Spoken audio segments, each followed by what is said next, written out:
Hi everyone, welcome back. I'm very excited about today's card. My husband actually came up with the idea to make, as you would have seen from the title, we're going to make mold. I know, making mold, that's what we're doing. But it's so clever. I thought it was really clever on his part. So I'm very excited about this card. So to start with, I've got the Hero Arts Halloween Mirror stamp set. And I've had this for a little while and I just haven't got around to using it. So what I decided to do was to stamp these, a whole bunch of images just in black onto some cardstock. And I'm going to cut them out with my scan and cut just so that I've got those die cut images to play with. And I started out with some archival jet black ink. And I think I just need to re-ink this because I couldn't get the ink to transfer enough. But this is the nice thing about having a stamp platform, which is the one that I'm using is the Tim Holtz one. The nice thing about having this is that you can go over and over and over every time you ink, if you need to re-ink. In the end, I will grab some VersaFine Onyx Black ink. It's just, for some reason, it just stays juicy for so long. I've never had to re-ink this thing, and I've had it for many years, and it just seemed to, I think it is just that it had more juice in it than the other one, so I just need to re-ink the other one. And once I've done the main images, I'm just going to clean them off, and then I'm going to use, I don't think I use my platform here. I think I just take an acrylic block and just add images in where I need them, sort of extra images that I want, because with the scan and cut it will scan that image in, that piece of paper in, you scan it in and it picks up all those different images, so it doesn't matter if they are, as long as there's enough spacing around them, it doesn't actually matter where you stamp them. So you can, you know, like with dies, you have to be aware of, you definitely have to be aware of how much space is around it. But like here, I've stamped the back in that corner. Doesn't matter, it'll pick it up and it'll cut it out. It's just the fabulous thing. So that thing's worth its money in gold. Worth its weight in gold, that's the word, that's the expression, whatever I'm trying to say. Anyway, so I've stamped all my images. Now I'm going to work on the backgrounds, and I'm using Tim Holtz. This is old school, but I love this thing, and I'm pretty sure it hasn't retired or anything. I don't think the stamp is anonymous stamps that retire. And I'm using some Seedless Preserves oxide ink for this background, and this is the wallpaper. The wallpaper and the wood background stamps come as a set. I have them stored separately, but that's a long story. So what I did was I spritzed my watercolor paper, and then I placed it on top of the stamp, and then put some copy paper over the top and rubbed it to get the image transferred. I find this the easiest way, with especially with bigger stamps and with background stamps especially, is just to stick it, because it's got a cling mount on it, just stick it to your desk or your, you know, I'm using a glass media mat, stick it to that, and then it will, that serves as kind of like your acrylic block, if you like. And I'm going to do the same thing again with some walnut stain in oxide, and just getting that ink all over that stamped image. Sometimes you can't see it because it's a red rubber, so don't fret, it's there. And we're going to keep manipulating the paper. Oh, what I'm also doing is spritzing that, I think I've already said that, spritz the watercolor paper just with some water, just one spritz of it. It helps with movement of the ink and also for transfer. You don't have to do this, it will work just as fine, but because I want this sort of messed up look, it's a Halloween card, let's face it, the more messed up the better. I needed it to transfer in a not so clean way, so I was happy with whatever it was going to do. And then I'm going to spritz with some water just to try and get some of that ink to move. Now oxides will always move, that's what they do, they move. They're always going to be reactive with water, so even though it's stamped it in and got it ready that way, I spritzed it with water, it moves some of that ink. Fabulous, that's what I wanted. So I'm just heat setting this a little bit with my heated tool, is that what it's called? It's the little Ranger one, looks like a hairdryer. It's very hot, be careful, it's not a hairdryer. So don't blow dry your hair with it, please. But it's great because it's got a slower speed on it, so for drying things off it's perfect. If you want to heat set like embossing powder, you can, because it's still very hot, but it's going to take longer. So I use a regular heat tool for that sort of thing.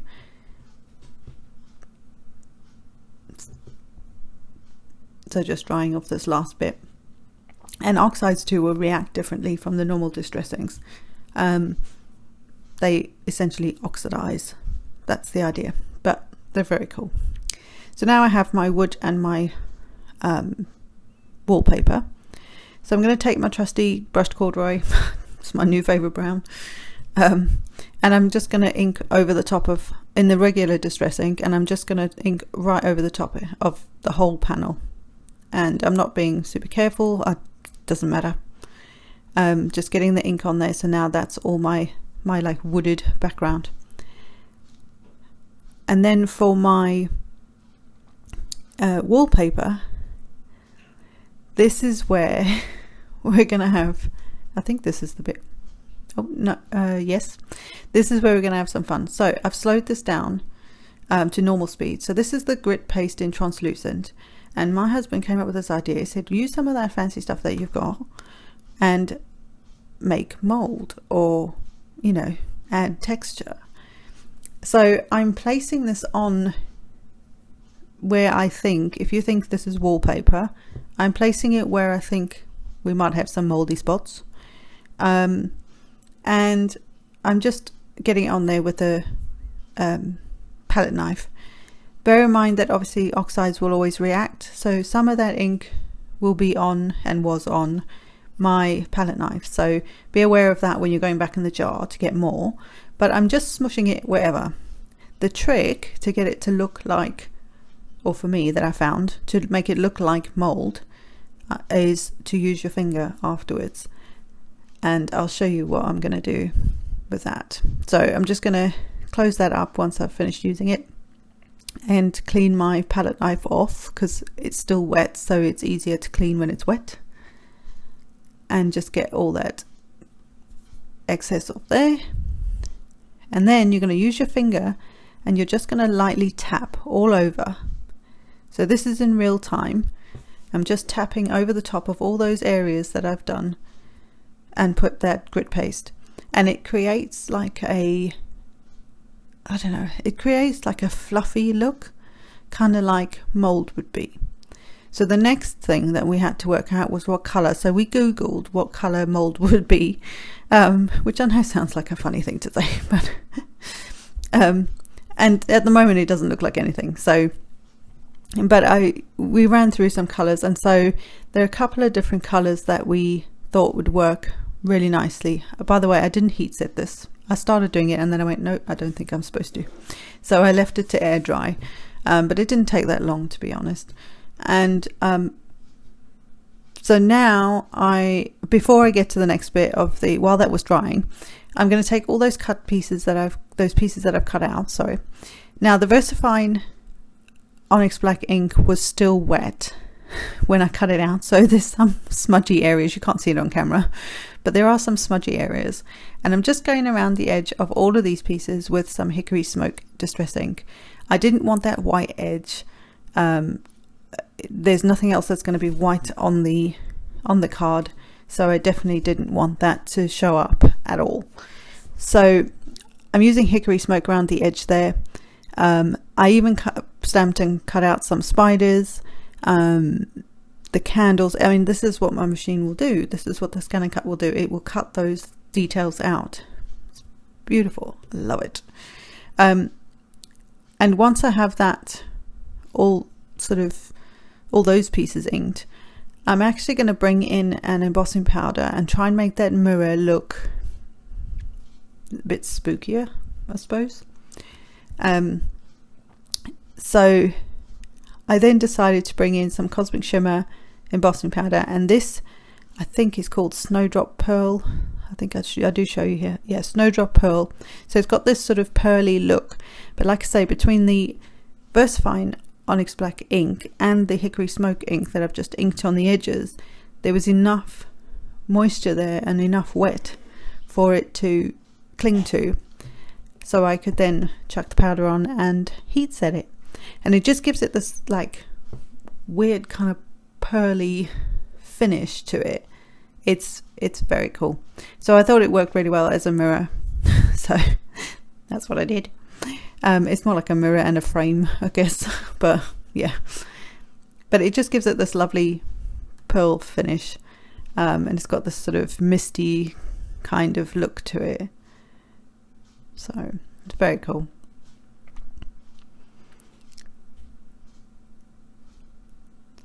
So once I was done with that, I just put the powder back in the jar and cleaned up my desk again. Constantly cleaning my desk just so I've got good area to work with. Now with the wood panel, I wanted to create a mantelpiece. So I just winged this bit. I didn't think too hard about it. I didn't overthink it. I just went, right, okay, I want the top bit to be about this thick, and then I want the legs, or not the legs, but the bit that will come down from the mantelpiece. I want them about a different thickness or whatever. I initially cut them a bit narrow, so I just left that piece and went a bit wider. I didn't overthink it. I just sort of eyeballed it basically, and then cut a couple of pieces to make this sort of short part of that mantelpiece. That's the word. So I'm just going to get some put some adhesive on the back, and I did use my grid lines here to just so I could somewhat line it up evenly on either side. Doesn't have to be perfect, and in fact if it was really wonky and messed up, it probably would have looked better, even better still. But I just kind of eyeballed it on the using the grid mat. It helped me. So I just that was the easiest way for me to do it, and I'm doing it upside down so that I can just get those pieces behind the top of the mantle, so it looks kind of like a funny table thing. But what I also needed was something on the inside of the mantelpiece, because the fireplace is not going to be the wallpaper. So I actually found some Urban Underground specialty paper from Stampin' Up! From forever ago. And if you still have this has got good textures and stuff in it. And this particular paper looked like concrete to me, or sort of like that old stone kind of thing. Old sort of chimney concrete stone stuff, but I don't know what it's called. Anyway, so I cut a piece that would fit behind the mantle. And initially I stuck it down flat because I thought that would make sense. But actually it doesn't, because when you're looking into a fireplace, there's depth within your fireplace. So you'll see in a second, I will actually take it apart, and to me that looks too flat. So I decided to actually undo that and give that some dimension, which is what I'm going to do here. So I carefully undid that and managed to save all the pieces, so that was handy. And all I'm going to do is put some foam pieces along my cat's trying to get in, along the edge of the inside of the fireplace, and then when I come to actually sticking it onto the card, you'll see, I'll show you, you have to add the same level of dimension to the rest of it, and then on the back of this, sort of where these little grid lines are, it then needs to be flat stuck. It'll make sense in a minute. But do you see that it gives it a lot of dimension just by adding that extra bit of foam? It just makes it so that you can see into the fireplace. So it just gives it a bit more dimension. So to start with, for the mold, I am taking some forest moss, and we did Google the colours of mold. And I started off with some withered wood, but actually my husband's choice of colour was much better. And so I start with the forest moss, and this gives it that sort of dark green, grungy look that mold has. But mold also has a very, if you look at like I say on Google, we just Googled it, But if you look on there, there's actually a lot of blue tones, and it's actually a very pretty color. And I think it's the evergreen bough that we land up using for this, and it just, you'll see in a second, it just lifts it. It makes it look like mold. Well, to me it doesn't. So I brought in the withered wood, just washed out. You couldn't even see it at all. So all I'm doing is putting that onto my mat and then adding some water and then picking it up with a paintbrush. It's super simple. And you see how it just gives it that blue tone that is so typical of mold.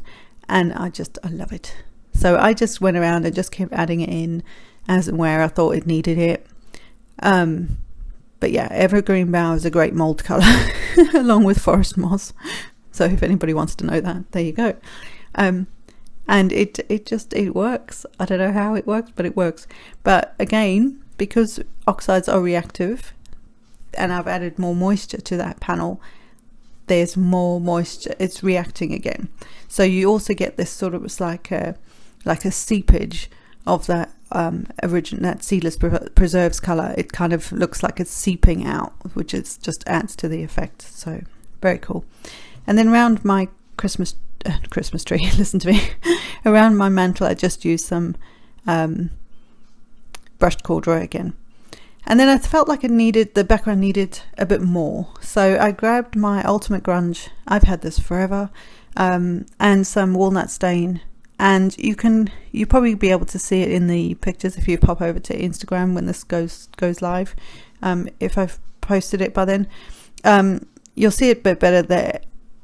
But it just adds another layer onto the background, like it's cracked, like there's a bit of crack in the background. It was the only one that really made sense on my on the background for me. There's all these other all these other different backgrounds that you could use. And then of course walnut stain all the way around the edge.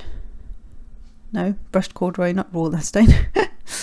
Brushed corduroy all the way around the edge, just again because that's what I do when I grunge things up. That's what I do. I have to ink the edges of everything.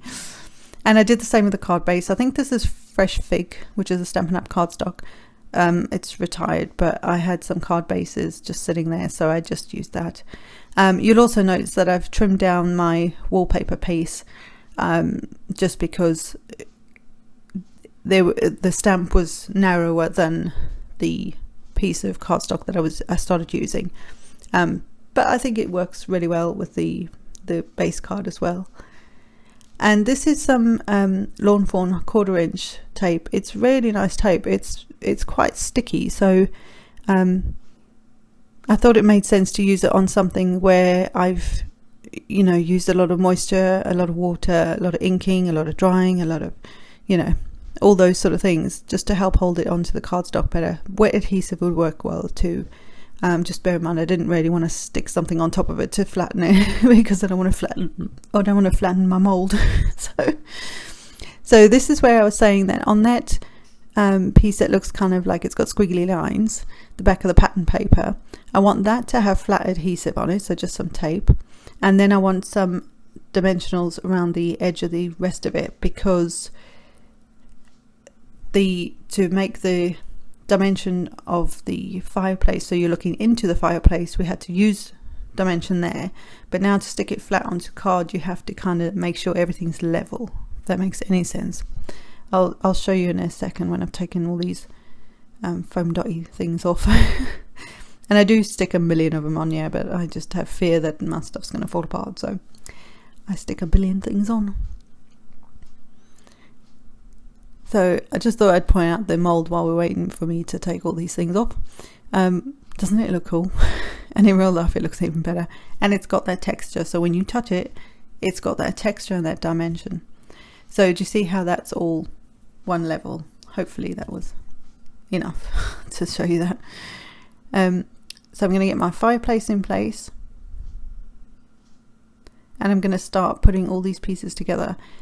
So I've got my mirror that's going to go over there, and I'm just going to stick some foam to the back of that just to give it some dimension, because it would be hanging slightly away from the wall. So That's how I was thinking. And then because it's going over mold as well, mold, it's not actual mold, but over our foam mold, I also decided that it was a good idea to add some extra wet adhesive to the back of the foam. And I nearly forgot my spiders, so I decided to stamp them instead of using the ones that I die cut. I just thought they looked a bit more authentic if they were just sort of stamped on rather than the die cut pieces. And then there is also in the stamp set, this is all from the same stamp set, there's also a stamp called, which is a hand, like a bloody hand. So I grabbed, I think it's Barn Door Distress Ink, and I just stamped those randomly like you do, you know, some hands on the wall, and obviously I was aware of where I was going to have like the frame and that, so it wouldn't make sense to stamp it behind there because you wouldn't see it anyway. So just adding a bit of extra adhesive on here, like I say, because it's going to be stuck to the mold as well. I need to make sure it wasn't going to come off.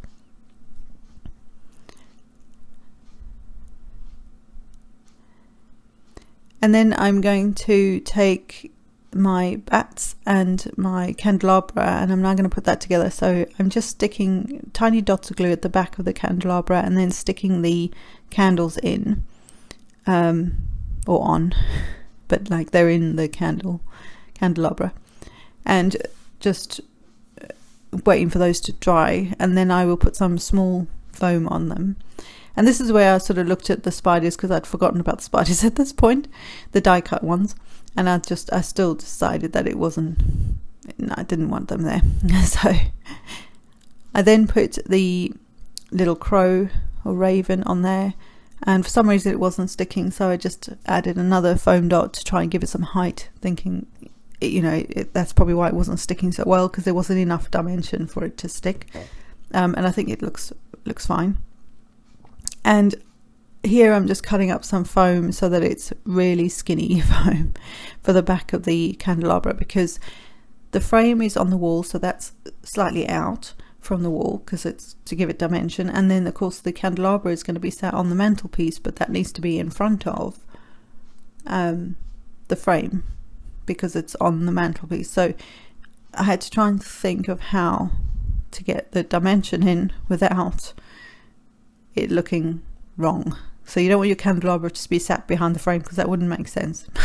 And then I'm just sticking my bats just randomly. And I think I have one that then comes out of the, like he's coming out the fireplace. Isn't that cool? I was so chuffed with it. And for these spiders that I did cut, I don't normally do this, and obviously for the front of this card I didn't have my sentiment. So I decided to put the sentiment on the inside of the card, which is not often what I do. I usually do them on the outside, and I don't often decorate the inside of the card. But I thought it just worked really well. So I used those spiders because I had to use them. I didn't want to waste them.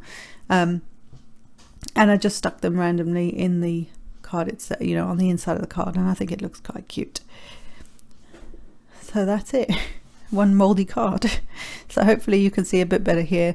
The mold and the dimension and all of everything that was done to put this together.